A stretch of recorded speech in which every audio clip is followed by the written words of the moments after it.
বাহ কাকা, আজকে তো অনেক মাছ উঠেছে। হ্যাঁ, ভালোই হয়েছে। সামনের মাসে মেয়েটার বিয়ে, অনেক খরচ বুঝলি। আজকে আবার পাত্রপক্ষ দেখতে আসবে। বাজারে মাছগুলো বিক্রি করে ভালো পয়সা পেলে ভালো করে আয়োজন করতে পারবো। যাক ভালো। তা তোমার জামাই কি করে, কি নাম, চাষবাস করে নাকি?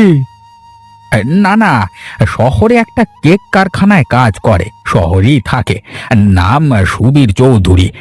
এখানে ওর মাসির বাড়ি। মেশোই সম্বন্ধটা ঠিক করেছে। ও বাবা, তাই নাকি? তোমার মেয়ের তো কপাল খুব ভালো, গ্রাম থেকে একেবারে শহরে। শুধু তাই না, ওরা বলেছে শহরে গিয়ে আমার মেয়েকে লেখাপড়াও শেখাবে। তারপরে ও যদি চায় তাহলে ও চাকরিও করবে। তবে যাই বলো, বাড়ির মেয়েরা বাড়ির বাইরে গিয়ে কাজ করবে, এসব আমার ঠিক ভালো লাগে না। শহরের ব্যাপার স্যাপার আলাদা, বুঝলে? আর তাছাড়া এখন কিন্তু মেয়েরাও কোনো অংশে পিছিয়ে নেই। ও সব কথার কথা, সে যাই হোক, মেয়েটা ভালো থাকলেই হলো। আমার মেয়ের তো আবার ছোট থেকেই পড়াশোনা করবার খুব ইচ্ছে ছিল, কিন্তু আমাদের মতো দিন আনা দিন খাওয়া বাড়িতে পড়াশোনা না করে ঘরের কাজকর্ম রান্না বান্না শেখাই ভালো। তুইও তো পড়াশোনা শিখেছিস, তা কি হলো? সেই তো বাপের মতো জেলে হয়ে ঘুরে বেড়াচ্ছিস। ছাড়ো সব কথা, মাছগুলো এখন বাজারে নিয়ে যাবে তো? হ্যাঁ হ্যাঁ, চল।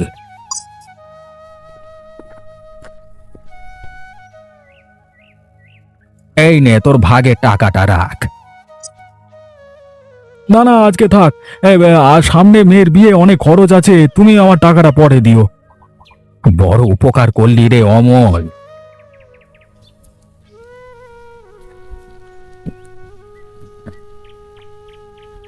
এ কি নিতাইদা, তোমার মুখ তেমন কাঁচুমাচু হয়ে আছে কেন?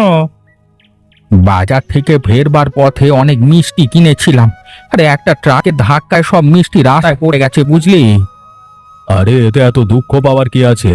আমাদের হবু বৌমা আমাদের জন্য কত কি রান্না করেছে। আপনি আসুন তো, এখানে বসুন। আসল কথাগুলোই তো আলোচনা করা হয়নি। হ্যাঁ হ্যাঁ, বলুন। দেখুন, মেয়ে আমাদের খুব পছন্দ, তাই এক দেখাতেই আমরা রাজি হয়ে গেছি। আমার ছেলে শহরে থাকে, কত মেয়ের বাবা বাড়ি এসে রোজ বিয়ের প্রস্তাব দিয়ে যায়। হ্যাঁ, সে তো দেবই। আপনার ছেলে তো হীরের টুকরো। তা দেনা পাওনার ব্যাপারটা আপনারা কি ভেবেছেন? ইয়ে না মানে, আমাদের সহায় সম্বল বলতে এই কুঁড়ে ঘরটা, আমরা কি আর দেব বলুন? আপনাদের কি দাবি যদি মানে? দেখুন, বেশি কিছু আমরা চাই না, তবে অন্তত 5 ভরি গহনা আর 1 লক্ষ টাকা ক্যাশ তো দিতেই হবে। এক মাসের মধ্যে এতগুলো টাকা আমি আমি কিভাবে জোগাড় করব দিদি? সেটা আপনি জানেন, মেয়ের বিয়ে দিচ্ছেন, এইটুকু তো করতেই হবে, তাই না? সে তো করতেই হবে, এত ভালো ছেলে শহরে থাকে, মেয়ের সুখের জন্য এটুকু করতে পারবে না? আচ্ছা আচ্ছা।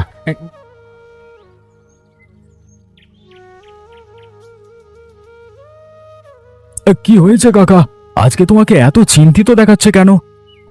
বলিস না রে, পাত্রপক্ষ 1 লক্ষ টাকা আর 5 ভরি গহনা চেয়েছে। এক মাসের মধ্যে এতগুলো টাকা কিভাবে জোগাড় করব সেটাই ভাবছি। ইস, তুমি যদি আমাকে কালকে বলতে তাহলে জমিটা এখন কিনতামই না। কিসের জমি? আমার কাছে 1 লক্ষ টাকা জমেছিল, আর মায়ের কিছু গহনা ছিল, সেগুলো বিক্রি করে 1 লাখ মতো পেয়েছি। সেটা দিয়ে একটা জমি কিনছি। জমির মালিককে কালই মানে অনেক টাকা দিয়ে দিয়েছি আগেভাগে অ্যাডভান্স। বাকি টাকা সামনের সপ্তাহে দেব। সমস্ত সইসাবুত হয়ে গেছে, নইলে আমি টাকাটা তোমাকে ঋণ হিসেবে দিয়ে দিতাম। কি আর করা যাবে, আমার কপালটাই খারাপ রে। তুমি অত চিন্তা করো না, দুদিনের জন্য আমি একটু শহরে যাচ্ছি, একটা কাজ আছে, ফিরে এসে দেখছি কি করা যায়।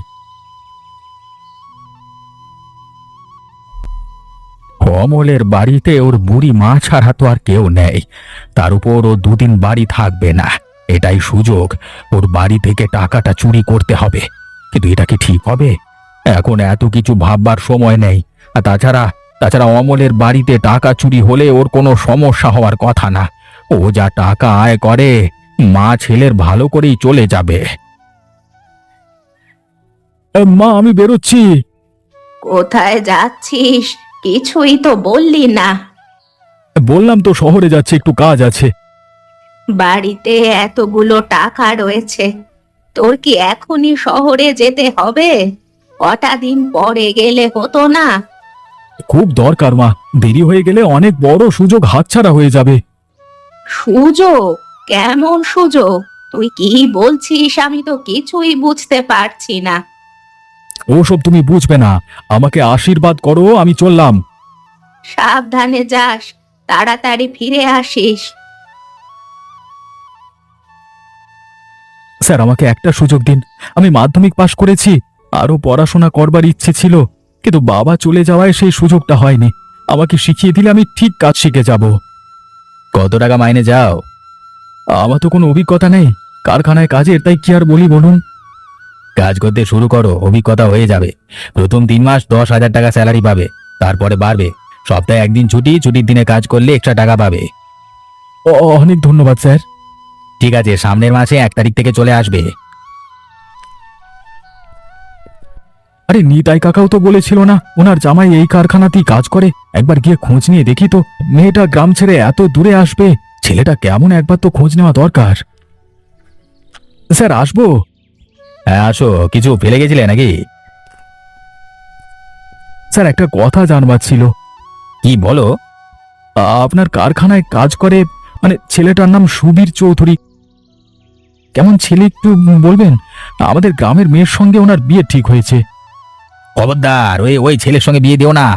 নেশা ভান করে কাজে আসতো, তাই কাজ থেকে তাড়িয়ে দিয়েছি। শুনেছি একাধিকবার বিয়ে করেছে। কালকে গ্রামে ফিরে কাকাকে এসব কথা জানাতে হবে তো। এমন ছেলের সঙ্গে কেউ মেয়ে বিয়ে দেয় নাকি? দেখ, ফালতু ছেলে কোথাকার সব। আসলে কাকা খুব সোজা সরল মনের মানুষ, ওনাকে বলেছে খুব ভালো ছেলে, উনিও বিশ্বাস করেছেন। আজকাল কারোর মুখের কথা বিশ্বাস করবার দিন নেই। ঠিক আছে স্যার, আমি 1 তারিখ সকালে সময় মতো চলে আসবো। হ্যাঁ হ্যাঁ, এখন গ্রামে ফিরে মেয়েটিকে বাঁচাও। হায় হায়, এ কি হলো? সর্বনাশ হয়ে গেল। আমার ছেলের কষ্টের টাকা কে চুরি করে নিল? কি হয়েছে দিদি, কাঁদছো কেন?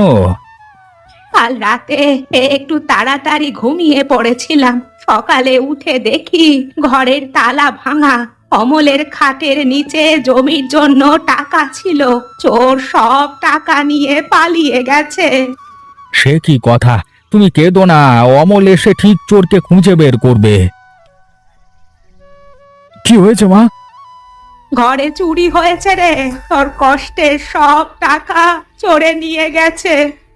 আমি যে শহরে যাচ্ছি সেটা তো শুধুমাত্র মা আর নিতাই কাকা জানতো, তাহলে কি না না, এটা সম্ভব না। অমল, তুই কিছু চিন্তা করিস না, গ্রামের সবাই তোর পাশে আছে রে। শোনো না কাকা, আমার তোমার সঙ্গে কিছু দরকারি কথা আছে। মেয়ের বিয়ে, বুঝতেই তো পারছিস, আজকে একটু গয়না কিনতে যাব। টাকা জোগাড় হয়ে গেছে? হ্যাঁ, অনেক কষ্টে। পরে কথা হবে, হ্যাঁ চললাম।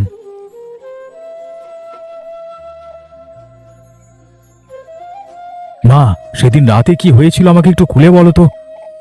আমি আমি সন্ধেবেলায় খাওয়া দাওয়া করে বাসন পরিষ্কার করে রান্নাঘর ধুয়ে মুছে ঘুমোতে গেলাম, একটু পরেই শুয়ে পড়লাম। মাঝরাতে অবশ্য একটু আওয়াজ হচ্ছিল, বাইরে ঝড় হচ্ছিল। আমি ভাবলাম হয়তো ঝড়ে কোনো গাছ ভেঙে পড়েছে, তার আওয়াজ। ঘুমের ঘরে অতটা খেয়াল করিনি। সকালে উঠে তোর ঘরে যেতেই দেখি বিছানা তছনছ, খাটের নিচে যেখানে তুই টাকাটা রেখেছিলি সেখানে একটা টাকাও নেই। আমি চলে যাওয়ার পর সেদিন কি আর কেউ আমার খোঁজ করতে এসেছিল বা জানতে এসেছিল আমি কোথায়? না তো, কেউ তো আসেনি। পরের দিন সকালে তুমি যখন কান্নাকাটি করছিলে তখন সবার প্রথমে কে এসেছিল? আমি সকালে কান্নাকাটি করছি, ও মা, দেখি নিতাই এসে হাজির, আমাকে সান্ত্বনা দিল। তারপর তো তুই চলেই আসলি। আচ্ছা ঠিক আছে, তুমি চিন্তা করো না। আর হ্যাঁ, একটা ভালো খবর আছে। আর ভালো খবর? কি খবর বল? আমি শহরে একটা চাকরি পেয়েছি, বেশ ভালো মাইনে। সে ভালো কথা, কিন্তু এই যে বাড়িতে চুরি হলো এতগুলো টাকা, সে জমিয়ে আবার জমি কিনতে তো অনেক দিন সময় লাগবে। আমি চোরকে ঠিক খুঁজে বের করব, তুমি দেখো আমার কষ্টের টাকা আমি ঠিক পেয়ে যাব। দাদা, টাকা জোগাড় হয়ে গেছে। হরিপদ বাবুকে বলবেন অন্য কোথাও যেন বিয়ে ঠিক না করে। না না, ওসব করবার কথা বলেনি। আপনার মেয়েকে ওনাদের খুব পছন্দ হয়েছে, ওনারা ওখানেই দিয়ে দেবেন বিয়ে। আর তাছাড়া আমিও তো বলেছি, আরে ও মিনার মতো মেয়েই হয় না, রূপে লক্ষ্মী গুণে সরস্বতী। তবে যাই বলো, তোমার এলেম আছে বলতে হবে। তাই এ কদিনে এতগুলো টাকা জোগাড় করলে কিভাবে? হ্যাঁ, ধার নিয়েছি গো একজনের কাছ থেকে। এতগুলো টাকা ধার নিয়েছো? সুদও তো অনেক। কি আর করা যাবে, মেয়েটার ভবিষ্যৎ বলে কথা। সেই বিয়ে ঠিক হয়ে ভেঙে গেলে তো পাড়ায় ছিচি হয়ে যাবে। তবে যাই বলো, শহরে গিয়ে তোমার মেয়ে রাজরানী হয়ে থাকবে। ঠিক আছে, আজকে আসি। হ্যাঁ, আরে দাঁড়াও দাঁড়াও, তোমাকে আরেকটা কথা জিজ্ঞেস করব ভাবছিলাম। কি কথা? তোমার সাথে বাজারে যে ছেলেটা বসে, কি যেন নাম, অমল নাকি? ওর বাড়ি নাকি চুরি হয়েছে। হ্যাঁ, আমি আমি আমি কিছু জানি না, আমার শরীরটা ভালো লাগছে না, বাড়ি গেলাম। হ্যাঁ, আচ্ছা আচ্ছা, ঠিক আছে।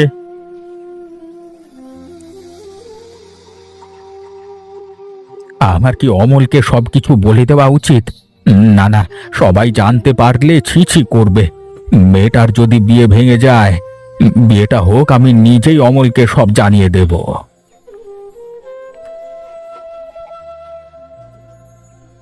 কি রে, চোরের কোনো খোঁজ পেলি? এখনো পর্যন্ত পাইনি। আচ্ছা তুমি পাশের ঘরে বসো, আমি ঘরটা পরিষ্কার করে ফেলি। ঠিক আছে। আচ্ছা মা, তোমার চটি ছিঁড়ে গেছে, আমাকে বলনি কেন? কোথায়? আমার চটি তো ঠিকই আছে। তুই তো গত মাসেই আমাকে একটা নতুন চটি কিনে দিলি। তাহলে এটা কার চটির ছেঁড়া অংশ? চোরের? নিতাই কাকুর চটিটার খুব খারাপ অবস্থা ছিল। তাহলে আমার সন্দেহটা ঠিক ছিল। নিতাই কাকু এমন কাজ করবে আমি কোনোদিন স্বপ্নেও ভাবিনি। তবে আমি নিশ্চিত নিতাই কাকু একদিন নিজের মুখে সত্যটা স্বীকার করবে। হ্যাঁ রে, নিতাইয়ের মেয়ের নাকি বিয়ে? কিন্তু ছেলেটা একদমই ভালো না। সে কি, এমন ছেলের সঙ্গে অত ভালো মেয়েটার বিয়ে দিচ্ছে কেন? ওরা ছেলেটার ব্যাপারে অনেক কিছু জানে। জানিস, আমার খুব ইচ্ছে ছিল নিতাইয়ের মেয়ের সঙ্গে তোর বিয়ে দেব। আমাদের ইচ্ছে মতো কি আর সব সময় কিছু হয় মা? দাদা বাড়ি আছো? হ্যাঁ হ্যাঁ, এসো এসো। একটা জরুরি কথা বলতে এলাম। হ্যাঁ, বলো না। পাত্রপক্ষ আর একটা ছোট্ট আবদার জানিয়েছে। আসলে ছেলের যাতায়াত করতে অনেক টাকা খরচ হয়ে যায় তো, তাই যদি একটা সাইকেল কিনে দাও তাহলে খুব ভালো হয়। আরে এই যাতায়াতের খরচটা বেঁচে গেলে যা টাকা জমবে সেটা তো তোমার মেয়েকে রাজরানী করে রাখবে, বলো? হ্যাঁ, আবার সাইকেল? তুমি টাকা চিন্তা করো না, আমি তোমাকে টাকা দেবো, তুমি আস্তে আস্তে দিয়ে দিও। হ্যাঁ, আর সাইকেল কেনার ঝক্কিও তোমাকে করতে হবে না, আমি এটা কিনে রেখেছি। কার তো মেয়ের আশীর্বাদ, নানান কাজ, তাই তোমার যাতে একটু সুরাহা হয়, তাই আমি আগেই সাইকেলটা কিনে নিয়েছি। ঠিক আছে? আবার ঋণের বোঝা? দিদি, কেমন সম্বন্ধ করলাম বলো? খুব ভালো। দাঁড়া না, এ তো কদিন পর চলে যাবে, তারপর আবার ছেলের বিয়ে দেব। আবার পণ নেব। সঙ্গে এবার ফোন নেব। ছেলেটাকে এবার একটু সুবুদ্ধি দাও, নেশা ভান ছেড়ে একটু সংসারী হতে বলো, নইলে এভাবে আর কটা বউ আনবে? হ্যাঁ, তোমার কি বলো তো? দিব্যি তো পণের টাকায় খাচ্ছ। আজকাল একটু আধটু নেশা ভাঙ সবাই করে।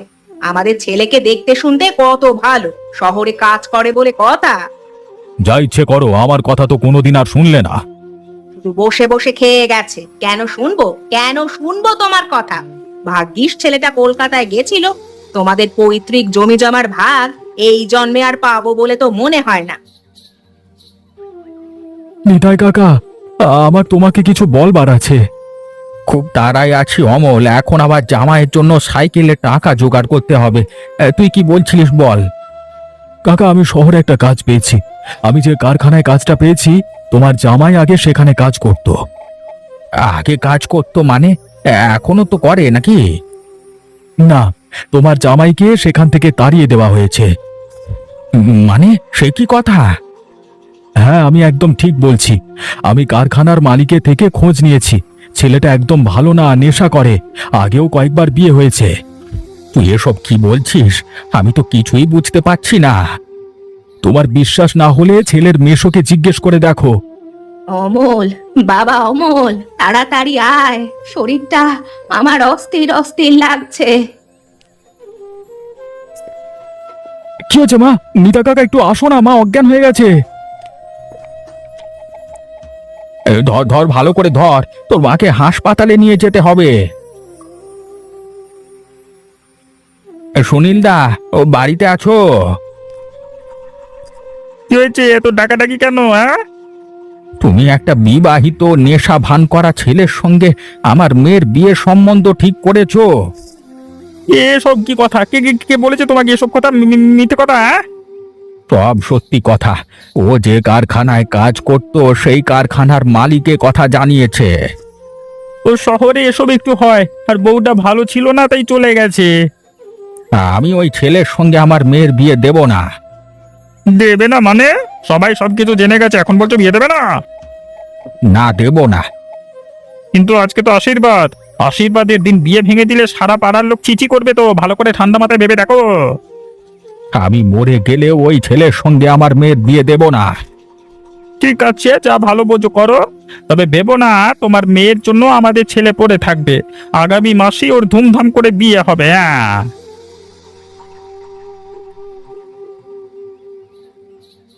বাবা অমল, আমাকে তুই ক্ষমা করে দে। আজকে তোর জন্য আমার মেয়ে অনেক বড় বিপদের হাত থেকে বেঁচে গেল। আমি অনেক বড় ভুল করে ফেলেছি অমল। আমি কোথা থেকে টাকার জোগাড় করব বুঝতে পারছিলাম না, তাই আমি তোর বাড়ি থেকে তোর জমির জন্য জমানো টাকাগুলো চুরি করেছিলাম। এই নে তোর সব টাকা, তুই আমাকে যা শাস্তি দেবার দে, আমি মাথা পেতে নেব। আমি সবটা জানি কাকা। মানে? আমি আমার ঘরে তোমার চটির ছেঁড়া অংশ দেখেই বুঝতে পেরেছিলাম যে তুমিই চুরি করেছো। আর আমার শহরে যাওয়ার কথা মা আর তুমি ছাড়া কেউই জানতো না, তাই আমি খুব সহজেই বুঝে গিয়েছিলাম যে কাজটা তুমিই করেছো। তবে আমি জানতাম তুমি একদিন না একদিন সত্যটা স্বীকার করবে। আজকে সন্ধ্যায় আমার মেয়ের আশীর্বাদ ছিল, আর আজই আমি ওই ছেলের সঙ্গে ওর বিয়ে ভেঙে দিলাম অমল। খুব ভালো করেছো। তোমাকে আর একটা কথা জানানো দরকার ছিল। আমি শহরে একটা কাজ পেয়েছি, এর মধ্যেই শহরে চলে যাব। জমিটা এখন আর কিনছি না। তোমার যদি টাকার প্রয়োজন হয় আমাকে বলতে পারো। না না বাবা, আমি আর তোর কাছে ঋণী হতে চাই না। তুই এমনিতেই আমাকে অনেক উপকার করেছিস। তুমি এখন বাড়ি যাও, মাকে একটু পরেই ছেড়ে দেব। মাকে বাড়ি রেখে তারপর তোমাদের বাড়ি যাচ্ছি।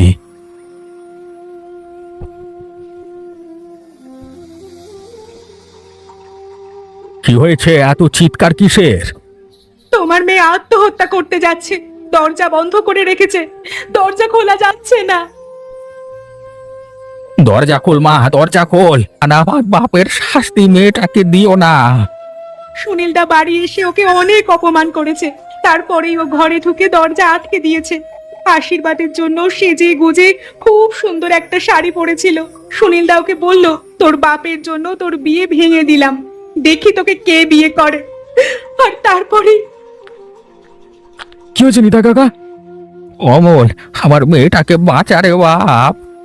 এই দরজা খোলো। আরে নিজের জীবনের থেকে দামি আর কিছু নেই, তোমার বিয়ে হবে, আমি কথা দিচ্ছি। তুই মরতে যাচ্ছিস কেন মা? আমাদের তো মরা উচিত। এসব কি বলছো? কাকা কাকা তুমি চিন্তা করো না, আমি ওর জন্য সুপাত্র খুঁজে এনে দেব। কোথায় পাবি সুপাত্র? একবার বিয়ে ভেঙে গেলে তাকে আর কেউ বিয়ে করতে চায় না। আর যদি আমি তোমার মেয়েকে বিয়ে করতে চাই? তো তুই? হ্যাঁ, যা কিছু হয়েছে তাতে তো ওর কোনো দোষ নেই। তাহলে ও কেন লোকের কথা শুনবে? ও কেন নিজেকে শাস্তি দেবে? বাবা, বাবা, আমার মেয়ে অনেক ভাগ্যবতী। আজকে ওর আশীর্বাদের তারিখ ছিল না, আজই আমরা বিয়ে করব। আর বিয়ের খরচ নিয়ে তুমি কোনো চিন্তা করো না, আমরা মন্দিরে বিয়ে করব। আমি সারা জীবন তোর কাছে ঋণী হয়ে থাকবো রে। তুই আমাকে বাঁচিয়েছিস, আমার মেয়েকে বাঁচিয়েছিস, আর আজকে তোর জন্যই আমার মেয়ে একটা বাজে ছেলের হাত থেকে রক্ষা পেল। থাক না ওসব কথা, এই জন্যই তো বলে যা হয় ভালোর জন্যই হয়। আর তুমি যে নিজের ভুলটা বুঝতে পেরেছো এটাই অনেক।